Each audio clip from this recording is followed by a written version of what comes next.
supervision meetings in early years, and I hope that that's what you come here and that's what you're expecting to learn about today. Along with a certain understanding of the EYFS, if you haven't, then I'm trying to put you the right way.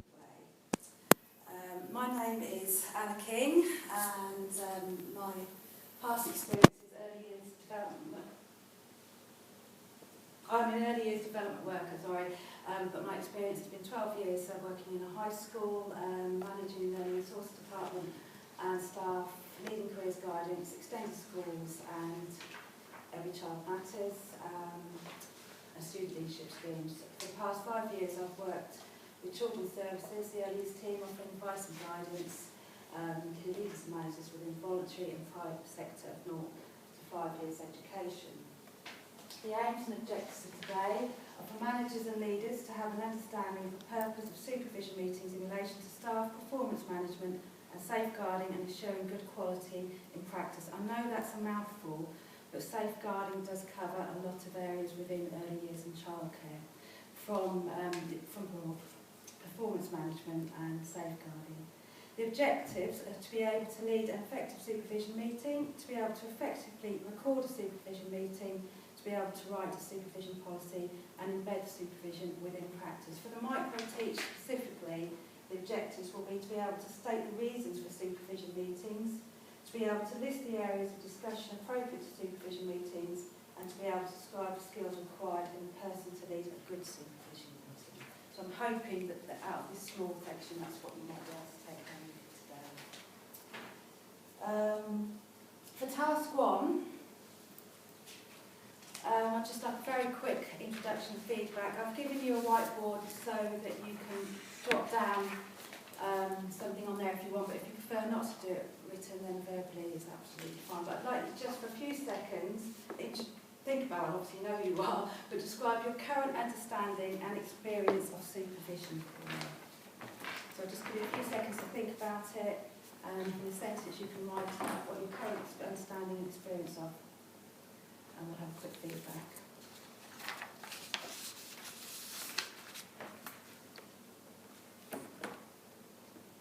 Can you repeat that? I can. Can you please just write a sentence about your current understanding and experience of what supervision is?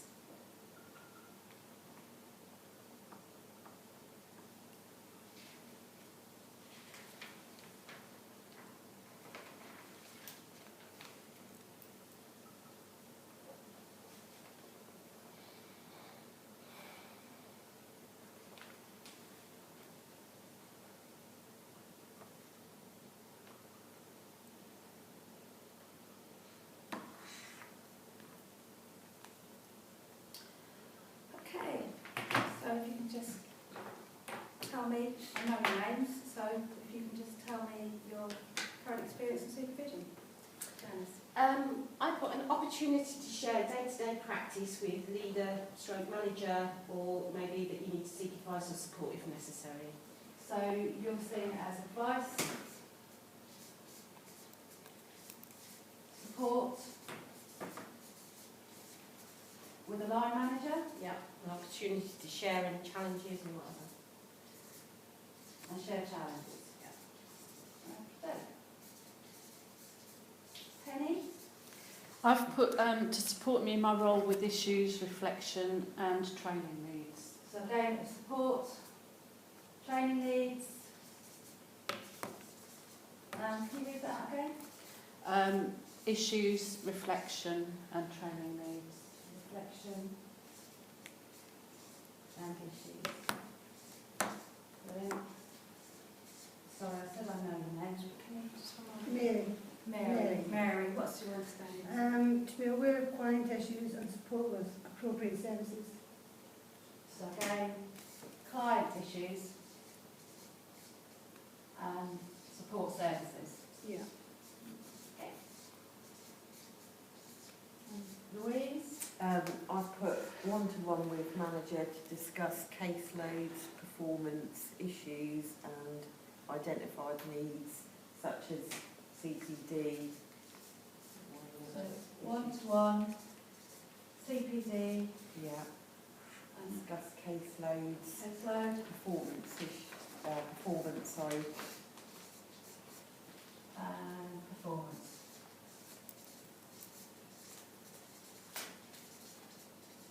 So there is some understanding of what supervision is. That's brilliant. Okay, I've got a couple of quotes here. Claire Tickle carried out a review of the EYFS, the Early Years Foundation stage, back in 2011, and supervision was one of the key areas that came out of that, and the need for supervision to be embedded within practice. And this is what we're going to have a look at today for the reasons why. So, she said, improving practice and maintaining effective early years provision, underlining the need for support, performance management and continuous professional development.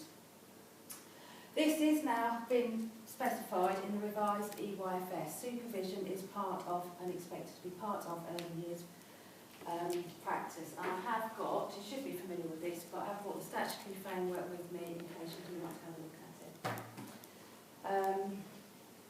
And from a Nursery World article, which I've also brought with me today.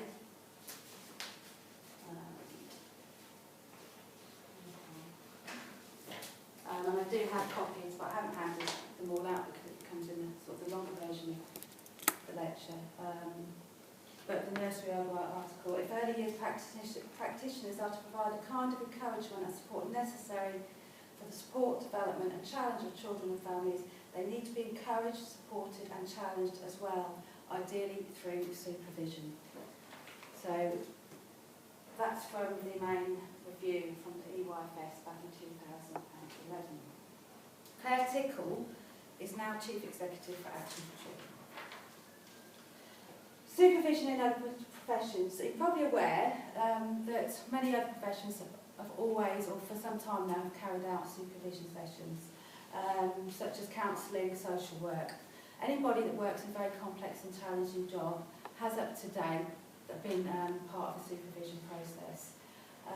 They recognise that when you work in those kind of jobs that they can become overworked, overburdened, suffer from fatigue, they can struggle with emotional breakdowns, anxieties, stress, ill health, which leads to poor performance. These types of pressures do affect early years practitioners as well, and up until now haven't been recognised, but they now are recognised. So all of the above leads to practitioners not working to their best ability, leading to poor judgments, and this is why supervision should be in place. Supervision provides support structures and safe places that offer regular opportunities for reflecting and communicating openly, sharing practice dilemmas and concerns and working together to find a way forward. In other professional supervisions, they look at how they work, they share their concerns, how their work affects their performance, how to manage and support emotions, and opportunity to share safeguarding concerns. I'm going to lead on to a little bit of theory here. There's something called the crucial C's. The need to recognise people needs and support people differently.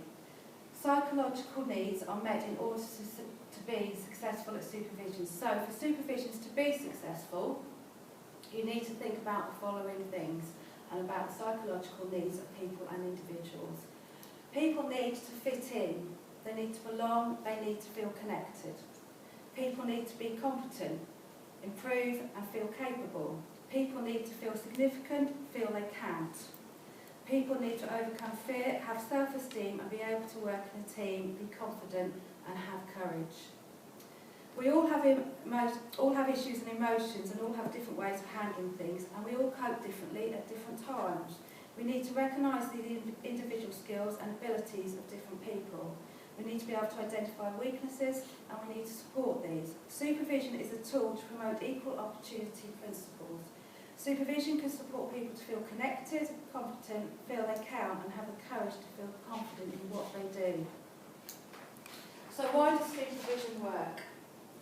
It encourages open discussion and honesty. It may address work conflicts before they become serious and lead to disciplinary procedures that staff feel listened to. It's a reflective process. It's an effective tool for poor performance management, and importantly, it's starting to identify safeguarding issues, and it leads to quality improvement. A lot of those things that you mentioned earlier on and that you already have experience of. So, a task. What does a good supervision meeting look like?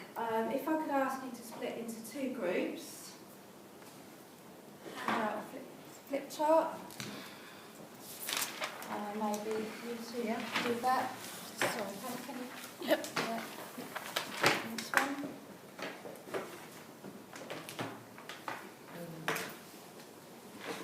What I would like you to think about, and just jot down, is what you think would make a good supervision meeting. Think about the environment and conditions. Think about people's skills to leading a meeting, who would be involved, barriers and solutions, and topics for discussion. I've actually picked out 2 from there. So you've got people skills that would lead a good meeting and topics for discussion. So if you think about what should be in a supervision meeting and what you would talk about in a supervision, and if you'd like to think about the skills that a supervisor would need to lead a good supervision meeting. I'll give you a couple of minutes just to jot a few ideas down. Workload. Personal skills. Personal issues.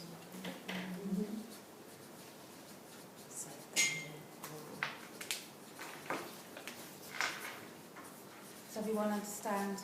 Yeah. Training.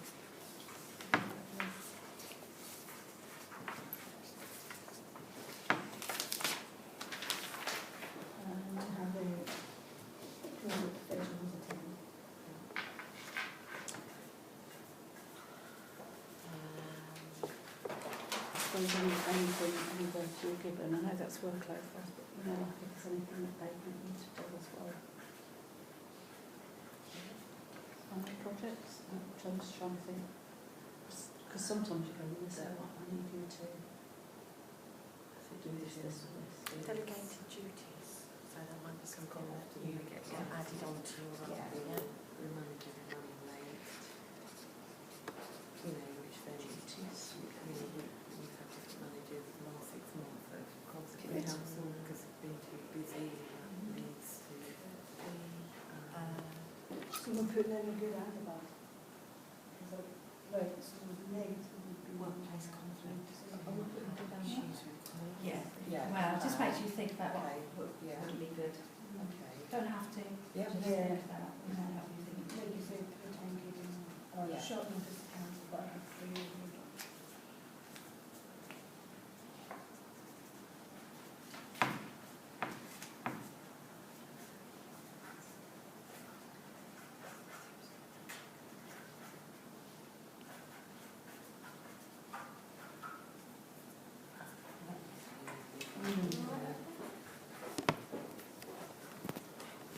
Think a couple more.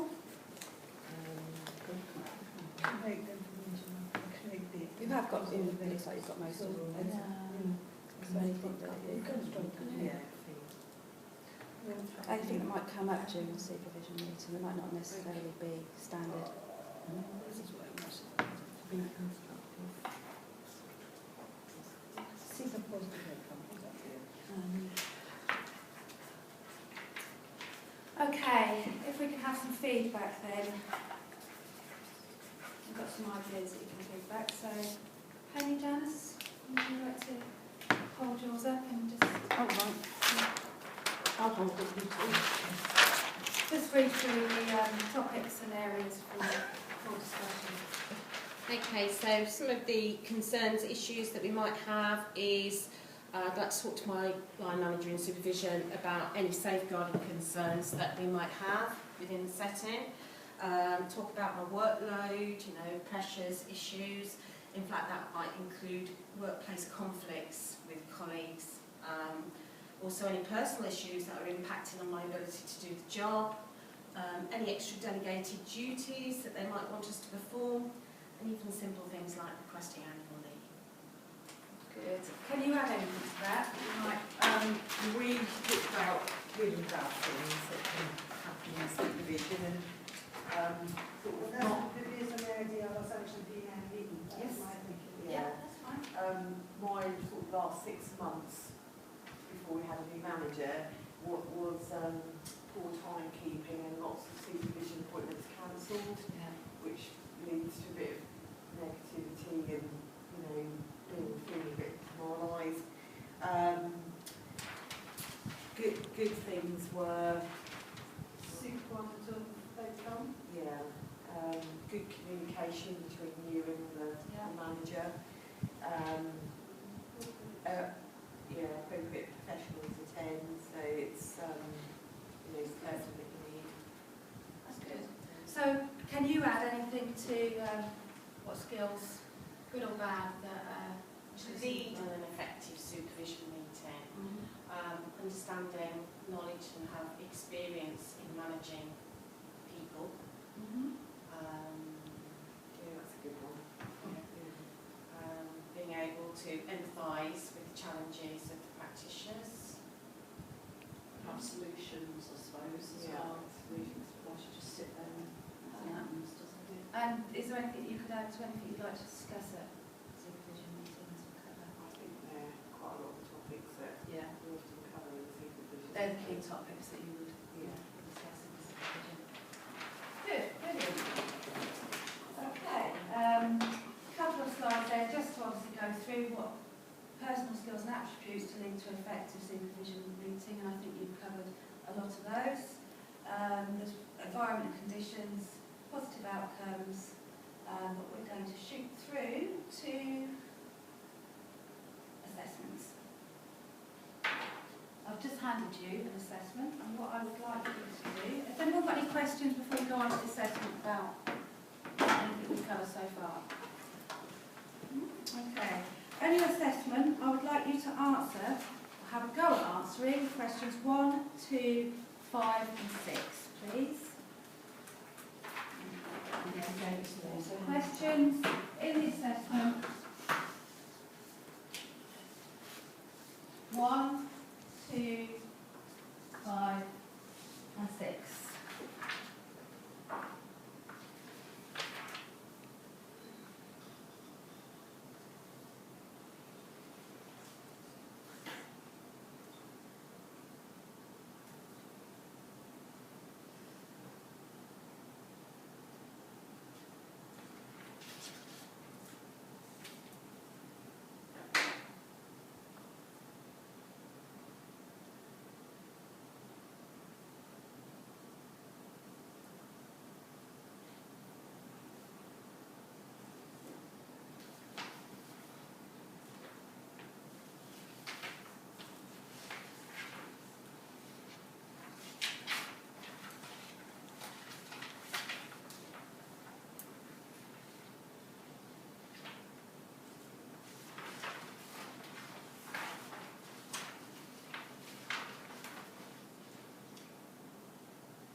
front of you, you've also got a poster note. If I could ask you just to write something that went well and a suggestion for how I might do things differently.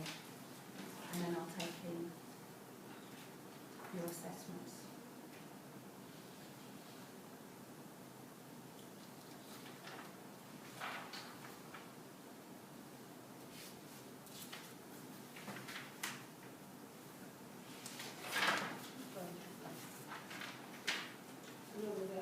Thank you.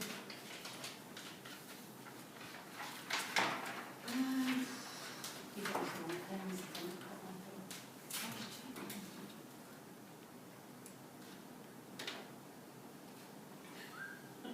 What was the question? If you could just give me an evaluation of any, one thing that you thought was good and one maybe suggestion on how I could improve things. Thank you, Penny.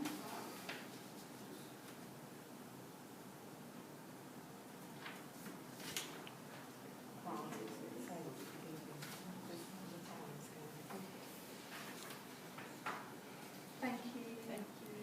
Thank you. Thank you. Apologies for that being rushed. I would like to have gone through the evaluation, but I have overrun a little bit. So I will have a look at these and I'll give you some feedback afterwards if that's all right. Is there any questions before we finish?